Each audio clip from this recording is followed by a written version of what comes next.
Mauri ora, Stacey-May tēnei, hoiria hau no te apaure, nā te mani apoto, me nā te maru hoki.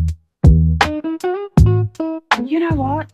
I'm getting old, the gym isn't cutting it, but I was really looking for a discipline that had some sort of te ao Māori flair to it. Yeah, so my first wānanga I was like hooked. What I love is it really strengthens my Whare Tapa Whā and my Whare Wānanga. I think of how it strengthens, like through the mātauranga that's been passed down, you know, it strengthens my hinengaro. It's another extension to my karanga te io in the mornings.